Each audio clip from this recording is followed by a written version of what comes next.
The minority in Parliament are demanding a full-scale parliamentary probe into the budget and expenditure of the just-ended African Games.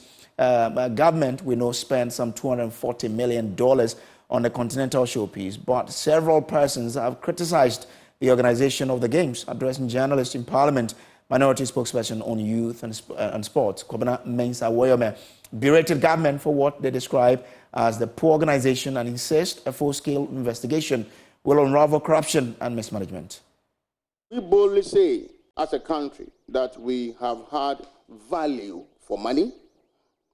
Amid the economic hardship, government should have been more prudent in the hosting of the 13th African Games. It is unfortunate that President Akufo-Addo attacked Ghanaians who suggested the need for Ghana to rethink our hosting of the Games due to the collapsed economy and the hardship created by the Akufo-Addo-Bawumia government.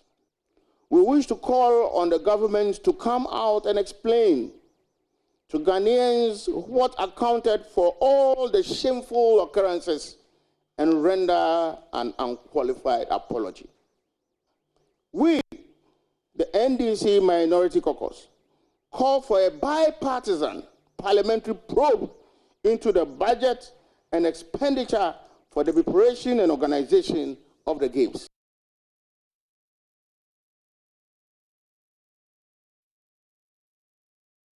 Kobina Woyome Mensah claims Ghana had no value for its money spent on the Games, adding that the Games were a monumental disaster.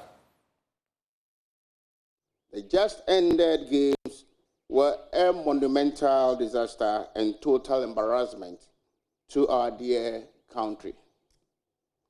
The Akufo-Addo-Bawumia NPP government spent a staggering $240 million on the just-ended Games.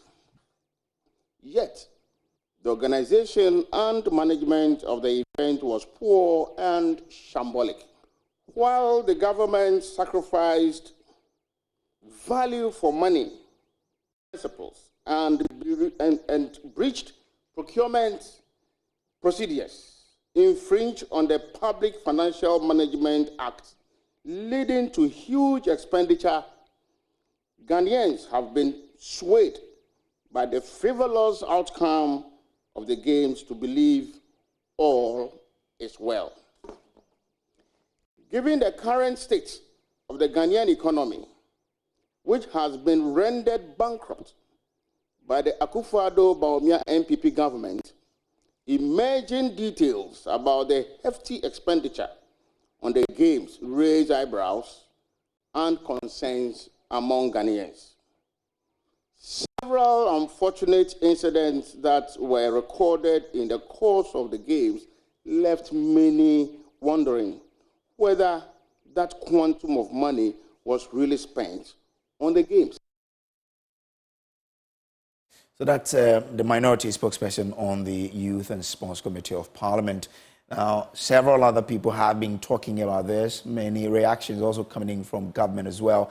And the committee that is in Parliament, we're trying to get the chairman of this committee to find out from him whether or not the concerns from the minority spokesperson is valid, and he, as a chairman, will also back the calls for an investigation to be conducted into the expenditure so that, in the end, Ghanaians can decide or conclude for themselves whether or not there was value for money in what went on in this country. This is still the Joy News Prime. We're on the same African Games.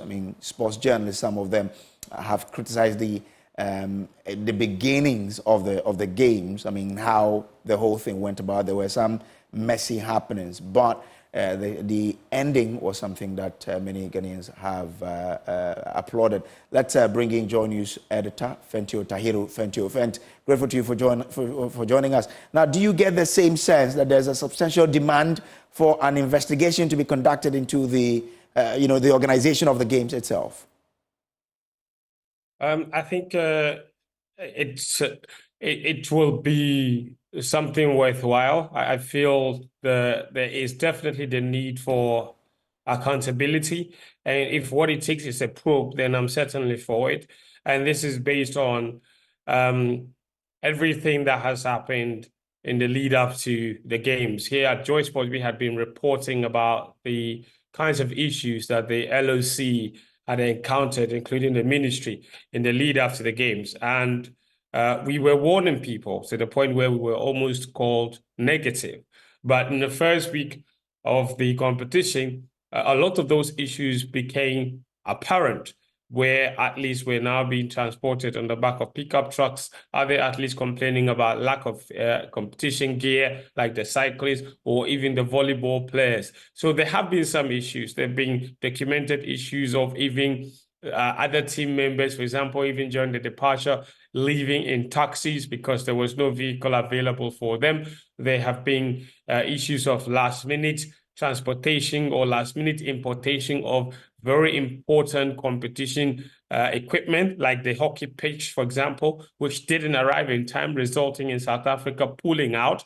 And also because of the late arrival of all of these things, we've had to pay more in terms of freight costs. So there is a lot of other issues surrounding the games that will deserve a bit of public, scrutiny. And I think that if anybody wants to look into it and see if we had value for money in these other areas of our organization, then I'm all for it, because I think a lot of the issues that happened during the games were issues that any sensible human being will look back and say, how did these things happen if we say we invested this amount of money? So where was the money? Where was there? So, and it's not even just about the money. It's also about even discovering how we went about the games and then seeing what lessons can be learned about how we organize these games going forward. So for me, I think, it's a practice that has become very common. The issue, Samuel,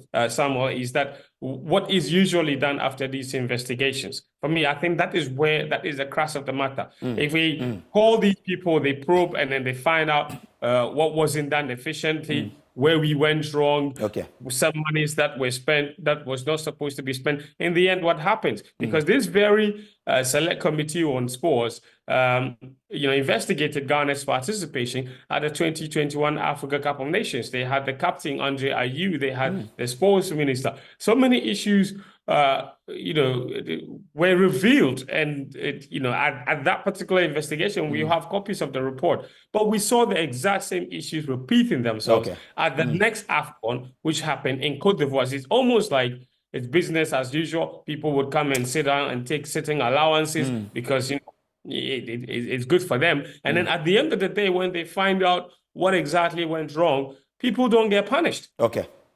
Friend, I'm grateful to you for joining us with all of those insights there. And I'll wait for